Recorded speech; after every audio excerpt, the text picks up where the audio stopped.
comztar is an industrial warehouse provider. So we provide industrial warehouse and commercial solutions for businesses that require space to operate their company in. So our four focused areas are industrial warehouse, commercial, retail, and office. So those are the four spaces that we offer for clients. So originally, 2003 was the first building that I personally had purchased. And at that time, actually, I was working in a completely different industry. I was working as a pharmaceutical rep and working on the road, and every extra dime that I had was going into real estate. This is how I originally started. For 15 years, I lived in my same townhouse, and everything was invested. And so I was working day and night. I was working my day job, and then working the business over and above that. And eventually just got to the point, we've grown so substantially, I did have to leave my job to be able to properly move us forward. And now, at this point in time, we're one of the largest industrial warehouse providers in New Brunswick. And the first choice by many clients. And this was a goal of ours, to be the first choice, because really, with the different companies that I worked with 3 different Fortune 500 companies, and the experiences that I learned there, the best practices, the metrics, a lot of what makes large companies successful, I was able to put in this small company.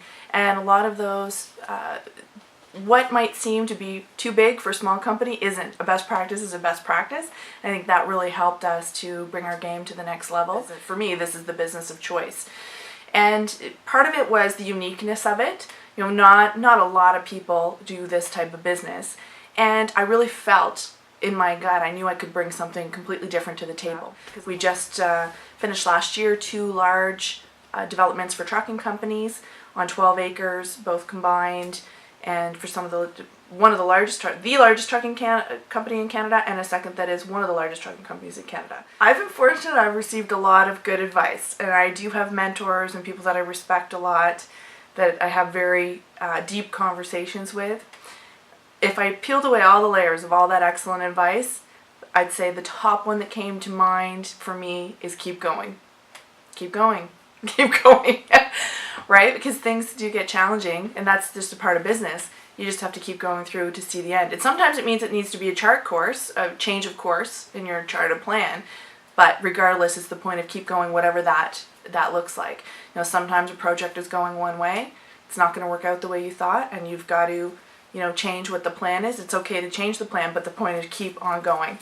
And with business, as with life, there's going to be ups and downs and side roads, and it's having the wherewithal to keep going. The strength of character to just see through it, to stay focused, to control your energy as far as you've got to manage your energy. You can't deplete your energy. You can only burn the candle at both ends for so long, and moving on.